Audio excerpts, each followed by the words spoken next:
अपशकुनी। Ananya parking में अपनी car खड़ी करके उतर ही रहा था कि सामने से स्कूटी से उतरती लड़की को देखकर ठगा सा रह गया। उस लड़की ने बड़ी अदा से हेलमेट उतारकर बालों को झटका तो मानो बिजली सी कौंध गई।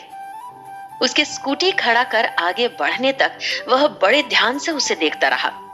सलीके से पहनी हैंडलूम की साड़ी, कंधों तक लहराते काले बाल और एकाएक कदम नाप तौल कर रखती गरिमा से भरी चाल उसके व्यक्तित्व को अद्भुत आभा प्रदान कर रहे थे। अपनी मौसेरी बहन के बेटे चिरायु के जन्मदिन की पार्टी में शामिल होने के लिए अनन्या उत्सव रिजॉर्ट आया था। वह लड़की भी उत्सव की ओर जा रही थी।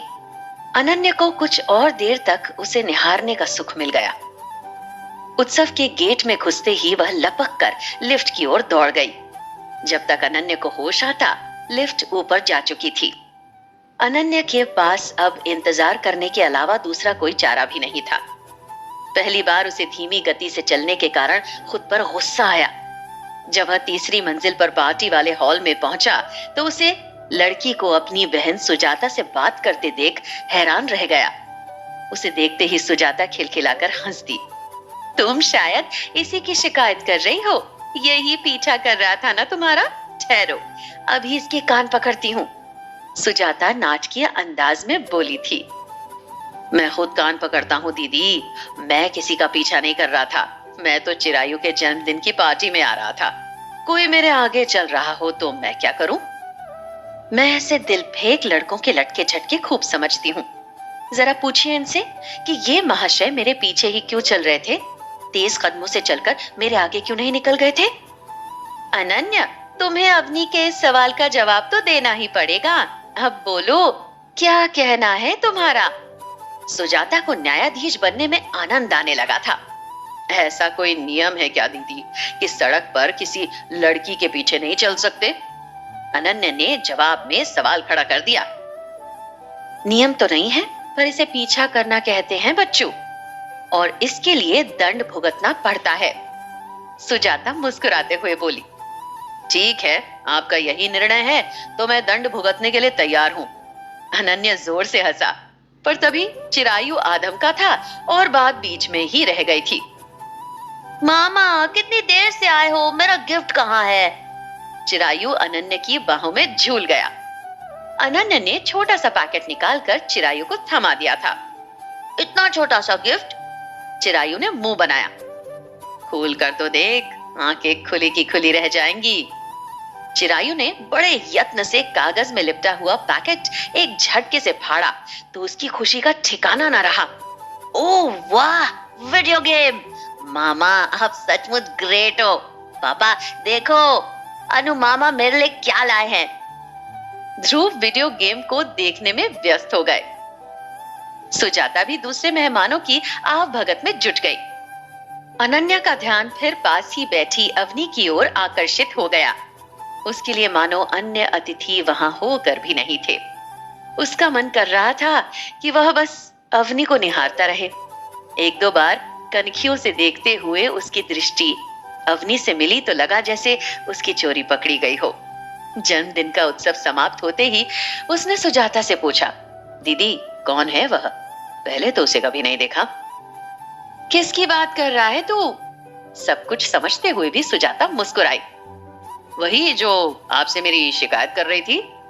अनन्या भी मुस्कुरा दिया। तुझे क्या करना है? तू तो विवाह के नाम से ही दूर भागता है। करियर बनाना है, जीवन में आगे बढ़ने के रास्ते में तो विवाह सबसे बड़ी बाधा है ना। सुजाता ने अनन्या के ही शब्द दोहरा दिए थे। पर दीदी, अवनी को देखते ही मैंने अपना ख्याल बदल दिया है। पता नहीं क्या जादू है उसके व्यक्तित्व में। कुछ बताइए ना उसके बारे में। यही तो रोना है। जिस अवनी को देखकर तुम सम्मोहित हो, उसने अपने चारों तरफ वैराग्य और वासना रहित ऐसा आवरण ओढ़ रखा है कि उस तक पहुंचना कठिन ही नहीं असंभव है। और क्यों ना हो, इस संसार ने भी तो उसके साथ ऐसा ही व्यवहार किया है। सुजाता का दर्दीला स्वर सुनकर अनन्या चौंक उठा। ऐसा क्या कर दिया संसार ने अवनी के साथ? क्षण भर में ही अब तक की सुनी हुई समस्त अनहोनी घटनाएं अनन्या के मानस पटल पर कौंध गई। पता नहीं तुम्हें याद है या नहीं, हमारे पुराने गौलीगुड़ा वाले घर के सामने डॉक्टर डॉक्टर निशित राय रहा करते थे। खूब याद है। अनन्य सुजाता की बात पूरी होने से पहले ही बोल उठा। हाँ, बचपन में बीमार पड़ने पर माँ उन्हीं के पास इलाज के लिए ले जाती थी। वे हमारे दूर के रिश्ते के चाचा थे। अवनी उनकी बहन सुनंदा की छोटी बेटी है। लेकिन हुआ क्या उसके साथ? अनन्य उतावला हो बैठा। वह उसके बारे में सब कुछ जान लेना चाहता था। 5 वर्ष पहले की बात है। अवनी का विवाह एक बड़े संपन्न परिवार में तय हुआ था। गोद भराई की रस्म के बाद जब वर पक्ष के लोग वापस लौट रहे थे तो उनकी कार को सामने से आते ट्रक ने टक्कर मार दी। उस दुर्घटना में भावी वर और उसके पिता दोनों की मौत हो गई। ओह, कितना अप्रत्याशित रहा होगा यह सब। अप्रत्याशित? यह कहो कि बिजली गिरी थी अवनी और उसके परिवार पर। अवनी तो पत्थर हो गई थी यह सब देखकर। उसके माता पिता सांत्वना देने गए थे, पर वर पक्ष ने उनका मुंह भी देखना पसंद नहीं किया। बैठने के लिए पूछना तो दूर की बात है, सुजाता ने बताया। कितना संताप झेलना पड़ा होगा बेचारी को, अनन्य बुझे स्वर में बोला। 2-3 वर्ष इलाज करवाया गया अवनी का, तब कहीं जाकर वह सामान्य हुई। अब भी छोटी सी बात से डर जाती है। जैसे तुम उसके पीछे चल रहे थे, पर उसे तो लगा कि तुम उसका पीछा कर रहे थे। कोई जोर से बोल दे या रात के सन्नाटे के उभरते स्वर, सबसे वह छोटी बच्ची की तरह डर जाती है। माता पिता ने फिर से विवाह की कोशिश नहीं की थी, पर उसके अपशकुनी होने की बात कुछ ऐसी फैल गई थी कि कोई तैयार ही नहीं होता था। माता पिता ने उसे बहुत प्रोत्साहित किया, ढाढ़स बंधाया। तब कहीं जाकर फिर से उसने पढ़ाई प्रारंभ की। अर्थशास्त्र में एमफिल करते ही यह महिला कॉलेज में व्याख्याता बन गई। मुश्किल से 6 माह हुए यहाँ पर आए। कॉलेज के छात्रावास में ही रहती है, कहीं खास आना जाना भी नहीं है। कभी बहुत आग्रह करने पर हमारे यहाँ चली आती है। कितने दुख की बात है, जीवन ने उसके साथ बड़ा क्रूर उपहास किया है। अनन्य को उससे हमदर्दी हो आई थी। जीवन से अधिक क्रूर मजाक तो उसके अपनों ने किया है। 2 बड़े भाई हैं, 1 बड़ी बहन है। तीनों अपनी गृहस्थी में इतने मगन हैं कि छोटी बहन के संबंध में सोचते तक नहीं। मेरी बुआ यानी अवनी की माँ बिल्कुल अकेली पड़ गई हैं। एक ओर बीमार पति की तीमारदारी, तो दूसरी ओर अवनी की समस्या। उनका हाल पूछने वाला तो कोई है ही नहीं। सुजाता का गला भर आया, आंखें भीग गई। जो हुआ बहुत दुखद था, पर दीदी, इसका अर्थ यह तो नहीं कि पूरा जीवन एक दुर्घटना की भेंट चढ़ा दिया जाए। अनन्या को अपनी बात कहने के लिए शब्द नहीं मिल रहे थे। तुम सही कह रहे हो अनन्या, पर यह सब उसे बताएगा कौन? अभी तक तो सबने उसके घावों पर नमक छिड़कने का ही काम किया है। एक दिन अचानक वह मुझसे मिलने चली आई। बातों ही बातों में पता चला कि तैयार होकर कॉलेज के लिए निकली तो कुछ छात्राएं उसके सामने पड़ गई। अवनी को देखते ही वे आपस में ऊंचे स्वर में बातें करने लगी कि आज सवेरे सवेरे अवनी मैडम का मुंह देख लिया है, पता नहीं दिन कैसा गुजरेगा। यह बताते हुए वो रो पड़ी। सुजाता ने बताया, इस तरह कमजोर पड़ने से काम कैसे चलेगा? उन छात्राओं को तभी इतनी खरी खोटी सुनानी चाहिए थी कि फिर से ऐसी बेहुदी बात करने का साहस न कर पाए। अनन्या क्रोध से भर उठा। कहना बहुत सरल होता है, अपनी ही बातें ले लो। कुछ ही देर पहले तुम अवनी के व्यक्तित्व से पूर्णतया अभिभूत लग रहे थे, पर मुझे नहीं लगता कि यह सब कुछ जानने के बाद भी तुम्हारे मन में उसके प्रति वही भावनाएं होंगी। सुजाता व्यंग्यपूर्ण स्वर में बोली, आपके इस प्रश्न का उत्तर अभी तो मेरे पास नहीं है। सब कुछ जानने समझने के लिए समय तो चाहिए ना दीदी। अनन्या के हर शब्द में गहराई थी, अवनी के प्रति सहानुभूति थी। सुजाता बस मुस्कुरा कर रह गई थी। अनन्या के जाने के बाद सुजाता सोच में डूब गई। उसके मन में विचारों का तेजी से मंथन चल रहा था। कभी वह अनन्या के बारे में सोचती तो कभी अवनी के बारे में। कब तक यूं ही बैठी रहोगी? ढेरों काम पड़े हैं।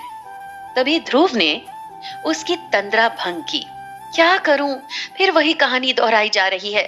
पता नहीं अवनी को कोई सहारा देने का साहस जुटा पाएगा या नहीं।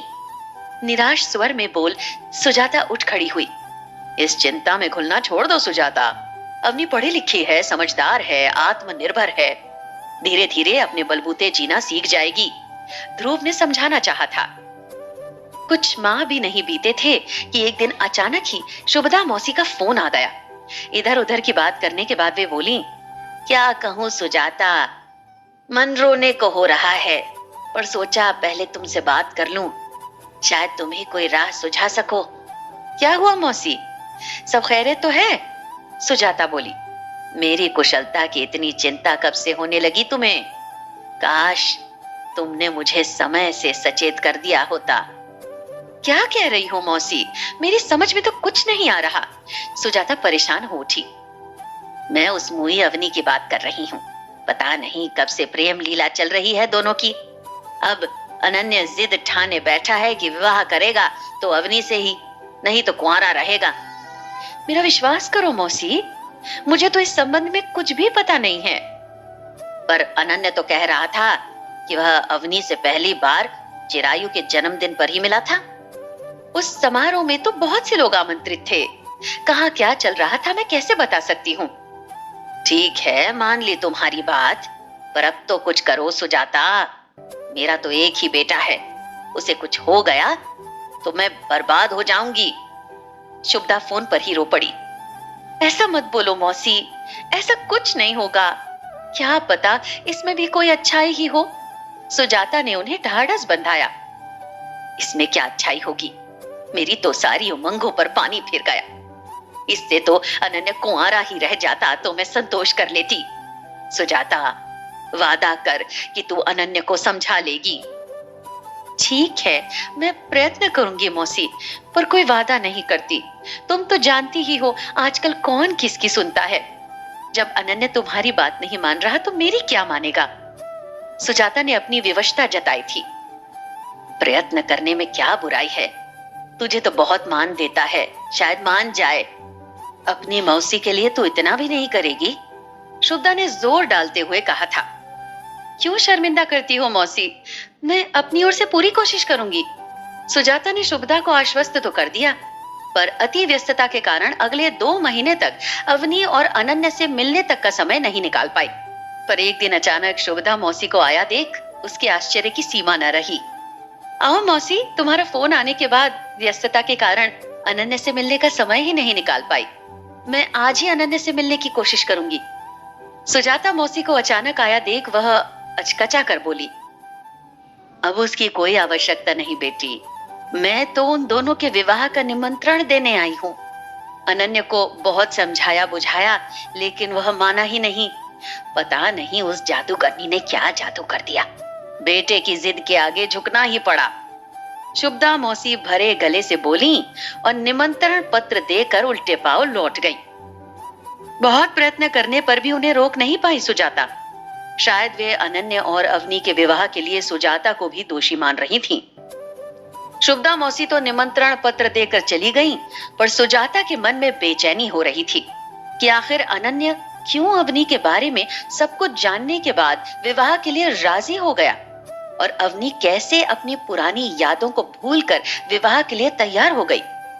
सुजाता ने अनन्य और अवनी से बात की तो दोनों ने ही कहा, दीदी, हम दोनों ने एक दूसरे को अच्छी तरह समझ लिया है। साथ ही हम यह भी समझ गए हैं कि शकुन अपशकुन कुछ नहीं होता। जीवन साथी अगर अच्छा हो तो जिंदगी अच्छी गुजरती है। अतः एक दूसरे को समझने के बाद ही हमने शादी का फैसला लिया है। सुजाता ने अपने में कई ताजगी का अनुभव किया।